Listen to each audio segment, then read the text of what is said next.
Hello, and welcome to episode 18 of That Encyclopedia Podcasts with your hosts, Jacob and Will. Good evening, or good morning, or good afternoon. Today we're talking about a very dense, but I think relatively niche period of history, or event in history, I should say, rather than a period. Unless you are Australian, in which case it is potentially, some would say, one of the most defining moments of your nation. However, I have been struggling with how to introduce this in the best way.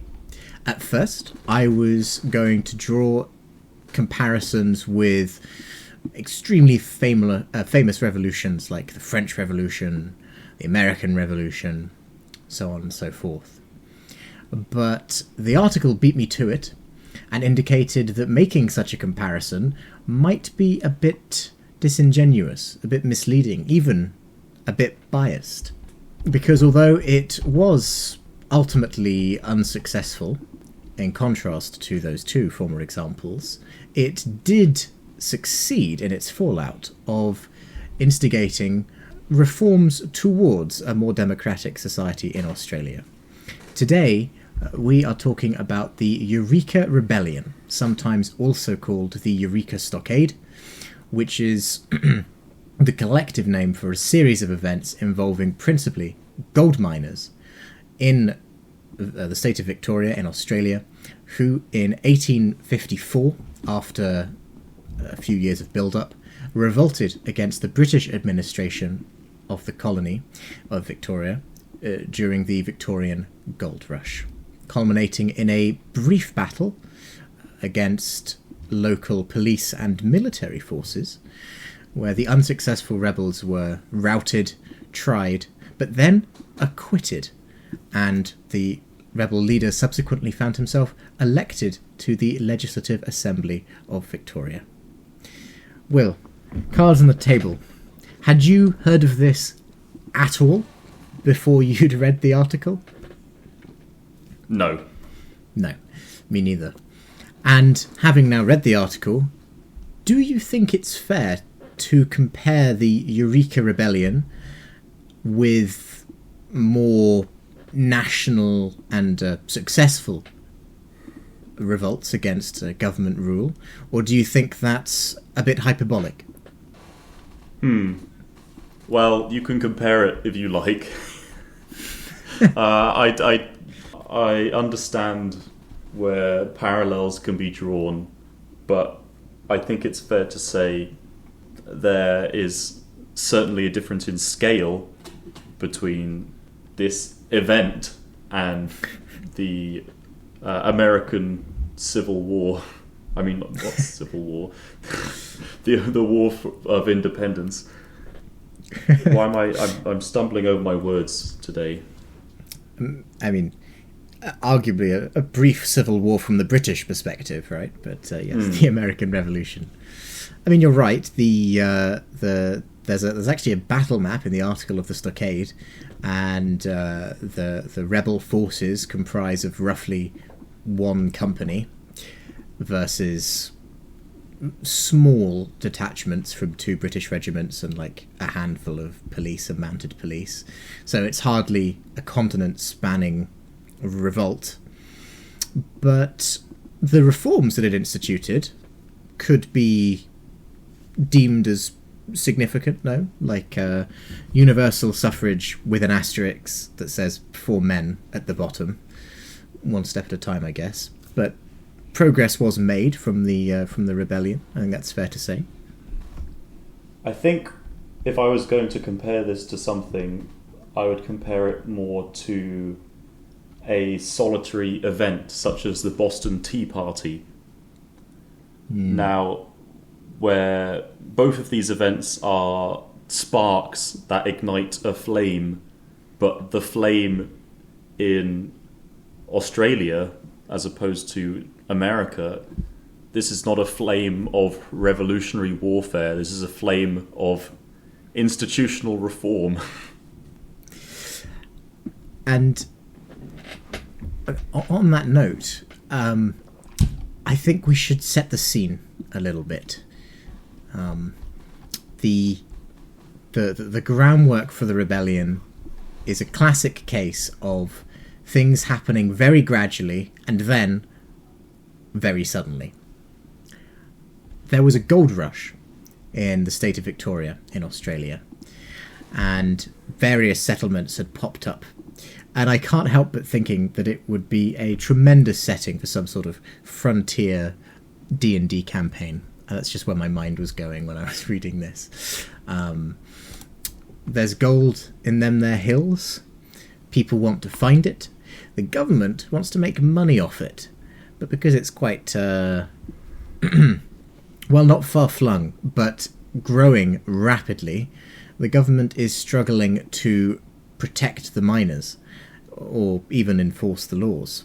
So when it begins asking for more money, which in the case of the Eureka Rebellion was charging £2 to £3 initially for mining permits, rather than, say, taxing gold actually found, conflict was perhaps inevitable. How would you introduce this, Will? Help me out here. Okay. It's quite a dense article, isn't it? It is. I think there's sort of two phases. There's a prep phase and there's an encounter. And the encounter itself was this Eureka Rebellion, as it's called. But you began to summarize what was going on here. So what happened? Gold prospectors began to arrive in the surrounding area of the city of Melbourne, as gold prospectors were paid for their discovery of gold deposits. So what happened then? Well, a gold fever began to take hold, and little colonies of miners began to grow. And over the course of a couple of years, so from 1851, let's actually begin to put this on a timeline. So from 1851 to 1853, the colony grows from around 80,000 to around 200,000 people. Now, there were many people in Melbourne and many people around Melbourne, and there was a very high turnover as well in people coming in to look for gold and then people going away. So what this sudden bulge in the population does is it creates an infrastructure problem, and as you mentioned, it creates a policing problem. So it's an issue for policing the safety of people coming there to mine, but also the safety of the people that were there before. You've got shortages of public servants, factory and farm workers as well, due to the size of the population, but also due to people leaving these other sectors to join an ever-growing mining population. So, on the backdrop of that, we have a classic old lieutenant governor, a British colonial in a position of power, named Latrobe. And in 1851, he decided, we need to do something about these gold fields. We need to say, these gold fields belong to us, they belong to the crown, and miners should pay for access to them. How's this going so far? Beautifully. You've put me to shame. I mean, for the record, I still think this is an excellent backdrop for a D&D campaign, but the grounding it in history rather than my weird speculation is doing you much credit. So please carry on. I'll carry on because there's a distinct point at which I'll run out of steam, because I've thought and prepared more on the setup for the incident rather than the incident itself. But I'm sure we can go on to that. So we're at a point where the Lieutenant Governor Latrobe has suddenly instituted this tax, this flat tax of 30 shillings per month. All miners must pay this, regardless of how much gold they get. So, yeah, sucks if you don't find very much gold. The article says, it sort of postulates that this tax was designed to make life unprofitable for most people prospecting for gold, and would therefore not only make a load of money from the people who are there trying to make gold, but also drive some people out and hopefully back into other sectors that need workers too. So, what was the effect of this? Miners were obviously pretty unhappy now having to pay a tax which the majority of them could not afford. So what would you expect people to do nowadays if they're put in a position where they're not happy with their working conditions? Well, some workers like to organise, and that's what they did here. So, yeah, would you like to add comment at this point? Yeah, I mean, it's a recipe for disaster from the government's point of view. We would obviously we're hinting towards the idea of a strike here at this point, but I think that has allusions to formal unions and kind of more rigorous and step-by-step negotiations, whereas this was very much the maybe Australian Wild West at the time. It's not actually in West Australia. Melbourne is very much in East Australia, but it's very ad hoc. Policing is insufficient, so miners start to organise themselves into sort of vigilante groups to look after their own. Inevitably, this leads to some abuses, but this isn't to say that the police were perfect either. Indeed, the article notes that many of the police were from Tasmania, so weren't sort of local Victorians, and had quite a heavy-handed and often outright abusive and illegal approach to enforcing laws. But by refusing to pay this tax en masse, the idea was to cripple what little and struggling infrastructure was in place from the government's side, right? If you have hundreds of thousands of miners and only 10% of them participate, less 5% say, that's still thousands and thousands of people refusing to pay this tax. You barely have enough police to enforce standard procedure. So where on earth are you going to find enough room to house people you're now obligated to arrest for not paying the Crown its money to earn the license to mine in the hills? And this inevitably led to people being chained to tree stumps or otherwise left outside in the cold, left in the wet, left without proper supervision, falsely arrested, so on and so forth. So that's the picture that I'm trying to emphasize. The perspective that I got from this article was very much, an idea of conflict between organized governmental authority and the workers on the ground, but less in a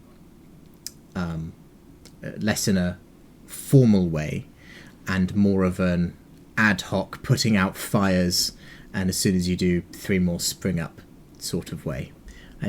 Would you agree with that sort of painting of the scene, Will? Yeah, I think so. There's very much a fine balance that the more formal state powers were trying to get a grip, essentially, on the state, but really struggling. And as they introduced restrictions to try and keep the peace in the ways that they saw fit, this in many ways caused backlash from large mining populations. So everything was a bit all over the place. So as you mentioned, this first gold commissioner arrived in state and began a campaign of agitating miners, going around enforcing this tax this license fee, and it led to one of the little precursor events that I really like the name of, the Forest Creek Monster Meeting at Mount Alexander.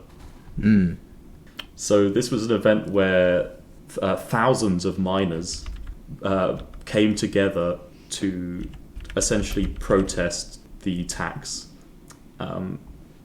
Like with most factions in history, there were disagreements within the faction.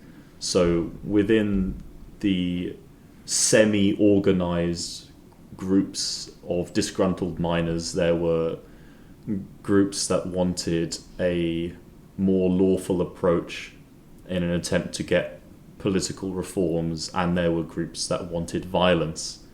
So, and I might just intervene there slightly to say that, to put a pin in that, because this is the foundation of a point that I'll probably make later as we get to the actual battle of Eureka. The article describes these two factions really beautifully as the moral force faction versus the physical force faction, and I really like describing the peaceful faction in this classic do we turn to violence or not debate that is so often depicted in history and reality and film, television, literature and so forth, as still a force to be reckoned with. They did still have influence, although ultimately they were unsuccessful, and it was very much the physical force faction that were in charge by the time the battle took place, as you might imagine.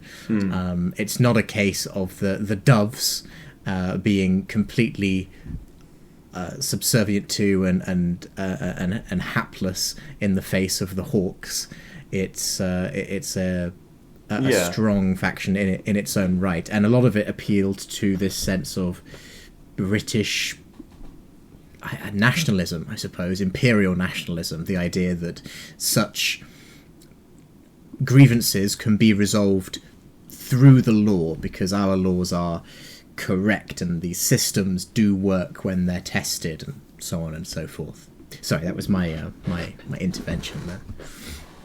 Yeah, so these moral forces very much were forces, although it can be difficult when thinking about the perspective of the state powers, such as the Lieutenant Governor himself. When you're looking at a bunch of 1,000 angry miners, one wonders whether he could truly make a distinction between who among those are the moral force advocates and who are the physical force advocates, and possibly not knowing is part of the strength of the moral force. So not everyone who doesn't believe in violent revolution is going to clearly demarcate themselves and their group as peaceful. So this, I can imagine there being some major concerns once you've got thousands of angry miners coming together saying this is not okay, because you don't know whether that's thousands of people that are going to take up arms and start killing you and your men if you refuse, or what's going to happen really.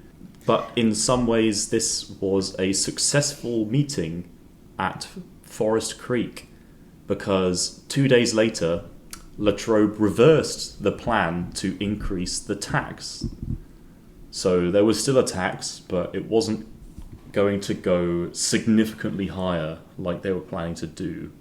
But this was not the end, no, because licensed sons continue.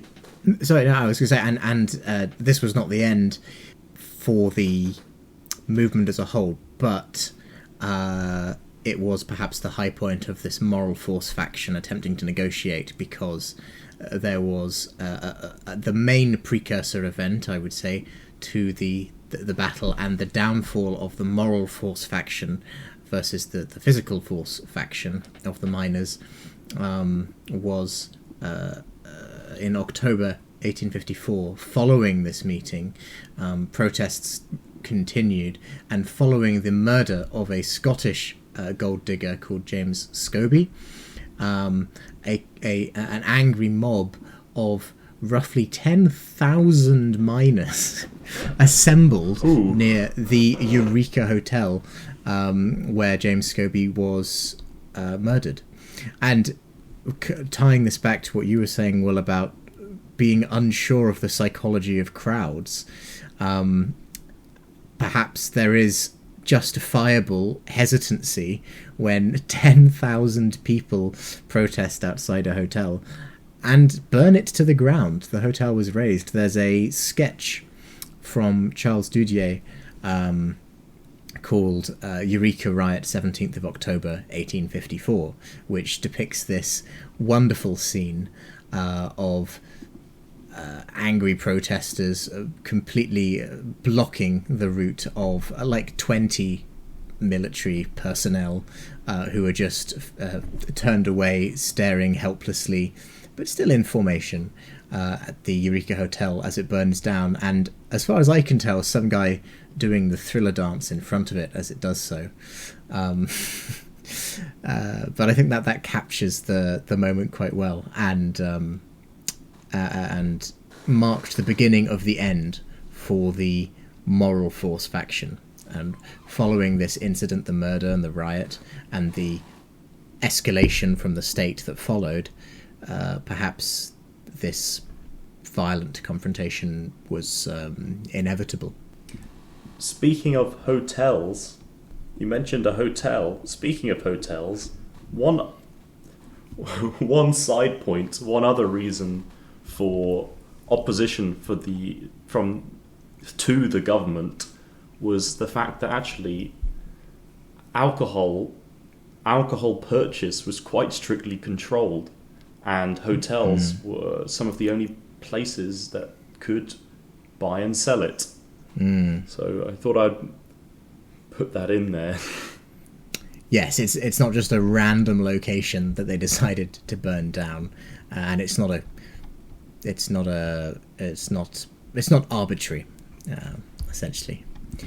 Shall we accelerate our timeline? Negotiations happen, some success, breaks down, there's a murder, riots continue, hotel burns down, military gets involved, physical force faction takes over, begins escalating on their side, paramilitaries representing the miners get involved, including this wayward group of Californian cowboy types with revolvers and horses who go gunslinging around, culminating in a famous moment in Australian history, for sure, on the 29th of November, 1854, where, again, a group of about 10,000 people, although worth bearing in mind, perhaps, that you mentioned the population of the mining towns holistically had reached upwards of 200,000 people, so this isn't by any stretch the vast majority of all miners in the Victoria area, but it is a sizable group in absolute terms. A group of 10,000 assemble outside a place called Bakery Hill, and the Eureka flag, or the Southern Cross, it's sometimes called, is hoisted, and these 10,000 men swear allegiance to the flag and to liberty, and declare that taxation without representation is tyranny, so on and so forth. Very stark parallels to the American Revolution begin to come in at this point, and I think this is also where the demands and the desires of the miners involved shift a little bit from this rather local issue about a tax on mining permits suddenly is an issue of swearing allegiance to a flag and demanding representation in legislative procedures. And when I was discussing the moral force faction earlier, I mentioned it appealed often to British nationalism, and the reason I pinned that is because there's some evidence, according to this article at least, that the physical force faction was strongly led by or influenced by some Anglo-Irish gold prospectors who had experience with kind of Irish republicanism and were trying to really inject this spirit into the Eureka Rebellion. And ultimately, this caused a lot of defections right before the battle actually took place. So this flag swearing moment is the turning point, in my opinion. Yeah, I think so. I think it definitely paints a picture of a defining moment in the proceedings and possibly in Australian history, although that is debated. And it is the event that led to the conflict that takes the name Eureka Rebellion. So after this oath swearing ceremony, about 1,000 or so of these so-called rebels now, they marched to a location where they put up a stockade and they began to build basically a little fortress of sorts, a little ramshackle fortress, which was apparently in a very, very poorly chosen place from a strategic point of view. Which was described, this is my favourite sentence in the whole article, the stockade itself was a ramshackle affair described in Carboni's 1855 memoirs as, quote, higgledy-piggledy. I had no idea that phrase was so old. Wow. I love it. Yeah. So, quite from what was quite a majestic mobilization of paramilitary forces and swearing of allegiance to the Southern Cross, about 1/10 of those people went on and built one of the worst fortresses I've ever seen online. But I mean, no offense, of course. They had their reasons, although possibly they weren't being led by someone with significant military insight. The location of the stockade has been described as appalling from a defensive point of view, as it had a sizable portion of its interior exposed to nearby high ground, which is an interesting choice. Yes, although that only makes sense if you view the stockade as a military-style encampment, and there is some debate as to whether that was even its purpose. Certainly it was fortified, but it may have just been an obvious rallying point for the rebellious faction. Ultimately, that's fair. Ultimately, a battle was fought, and there is, again, some controversy and some debate as to which side fired first, although I believe contemporary evidence points slightly more towards the rebellious side. The rebels had very little ammunition, and after that ran out, resistance melted away. The structure of the rebel hierarchy was riddled with government informants and agents, and the British regiments and police attacked on a Sunday, on a Sabbath day, which took many of the defenders, who were Anglo-Irish, so very Catholic, by surprise. Following the battle, the behaviour of the victorious forces was rather appalling, with many reports of brutality, people being killed regardless of whether they participated in violence or not, regardless if they were wounded or not, so on and so forth. 13 people were put on trial for sedition and high treason, but their cause generated much sympathy in Victoria. And not only were the conspirators, the rebels, found not guilty and acquitted, but the overall leader of the Eureka Rebellion, a man called Peter Lalor, who was himself Anglo-Irish or Irish-Australian, I guess you would describe him now, went on to become Speaker of the House of Representatives in Victoria. I've kind of blitzed through the actual battle at the end, mostly because there wasn't much of a battle. No. Tying this back to the beginning, it's not a military campaign. It's a protest that escalated. Protests became negotiations, became riots, became this swearing of allegiance, became a fortification, possibly intended militarily, but that's debated, led to a brief battle, a trial, and legislative reforms.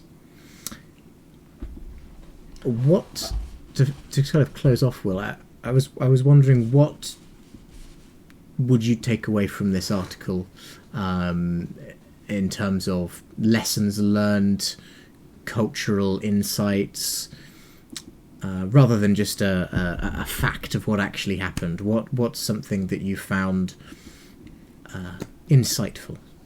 Yeah, I like the story that it tells. The story that it tells, it's hard to know how much a story like this translates to the modern world, because the structures of how conflict can occur are so different due to like developments in military technology, for example. But I think what it really shows is something that was certainly has occurred many times throughout history in many different places in varying extents. It shows a story of a government imposing strict rules upon its citizens and giving them very little choice in the matter. And it showed how, if you don't take into account the devastating impact that your enforced rules have on the people you're subjecting to them, then it causes people to come together, and they come together and they will resist. And I don't really know where I'm going with this, but I felt like it's like a concise and pleasant tale relative to the grand revolutions in France and in the USA. This is only a small story, but it's a story that has a lot of the same messages in it, and maybe even arguably a nicer ending, because rather than thousands dead and a total collapse of organised powers whilst new ones need to be made, this was, as I said earlier, this was a spark that ignited change, and eventually things changed for the better in a more democratic direction. So possibly a smoother path to the Australia of today than other countries have experienced in their transformations. And I personally would be extremely interested to hear the perspective of anyone who has grown up in Australia or specifically Victoria, as to how well known the Eureka Rebellion is, how it's typically considered, how widely it's taught, and to what level of detail. Because it's a very interesting article, and I'm happy that we've been able to perhaps condense it for you, because despite being a featured article, as of June this year, 2022, the article has an issue where it may be too long to read and navigate comfortably. So we've done that so you don't have to. I think that more or less wraps it up. Thank you for listening to this episode. We'll see you next time.